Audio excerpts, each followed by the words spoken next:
Hey guys, I wanted to quickly do a couple of graphs for you guys.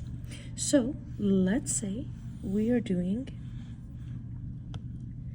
this guy right here, f of x equals x plus 5 over x squared plus 6x plus 5.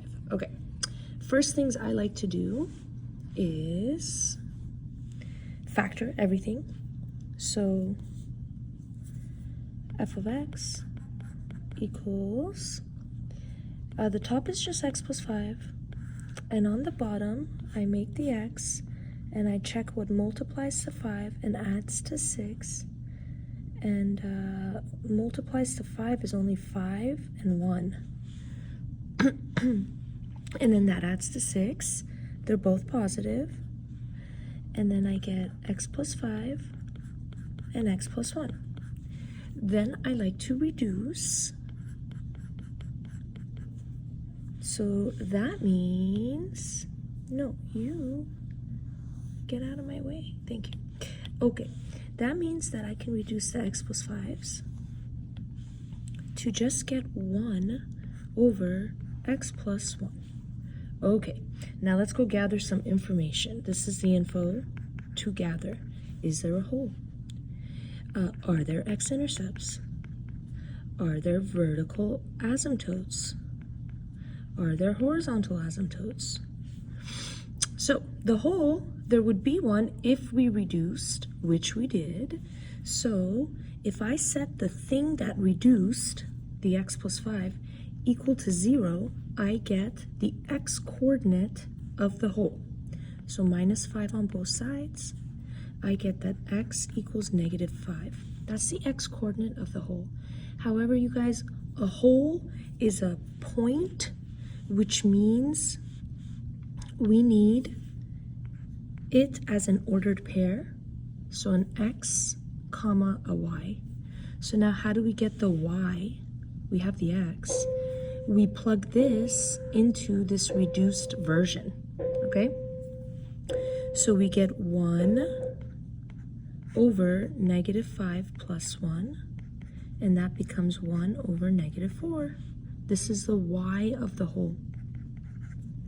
So then we'll come in here and we'll put negative 5 is the x of the hole, and then negative 1/4.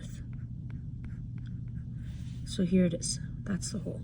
Alrighty. Next, x-intercepts. You get the x-intercepts by setting the numerator equals 0, which, by the way, guys, now that we're done with the hole, I want you to only exclusively use the reduced version of this equation to do stuff. So in this case, the numerator is 1. If you wanted to find holes, you would set that equal to 0. But there's no x to solve for. 1 does not equal 0. That means that we have no x-intercepts, none. Vertical asymptote. We take the denominator equal to 0, and we solve it. So minus 1, and we get x equals negative 1. And vertical asymptotes are equations.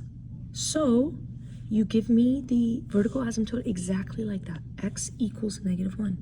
If you just say negative 1, you're wrong, okay? Lastly, for the horizontal asymptote, we look at Bobo, button, eats DC, and we look at, again, this reduced version. The degree of the top is currently 0. There's no x up there. The degree of the bottom is 1, because the biggest exponent that an x has is 1. Which means the degree is bigger on the bottom, so that's right here, which means 0 is the asymptote. But again, asymptotes are lines, so you have to tell me y equals 0 for the horizontal asymptote.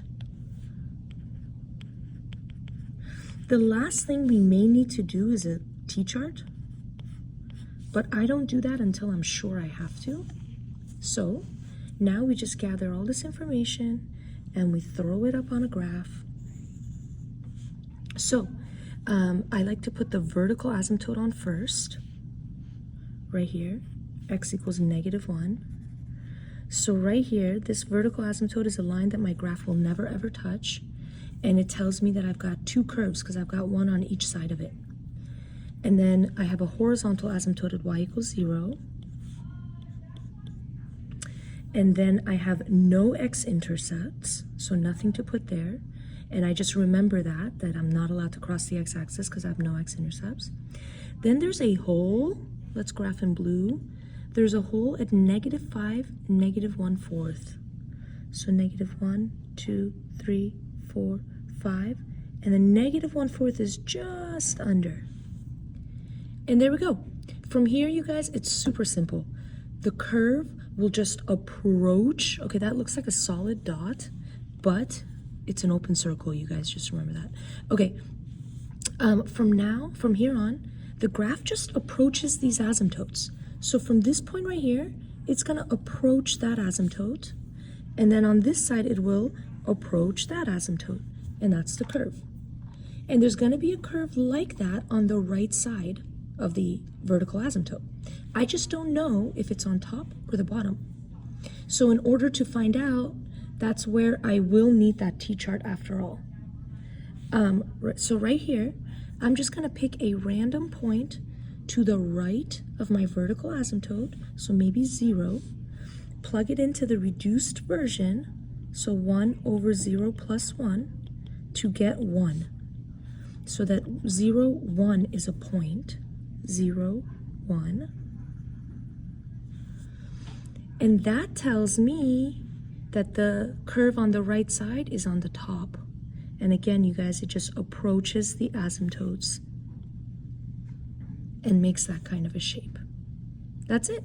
This is the graph. I hope that helped. I'm also going to make another video for you guys on what it looks like when there's two vertical asymptotes.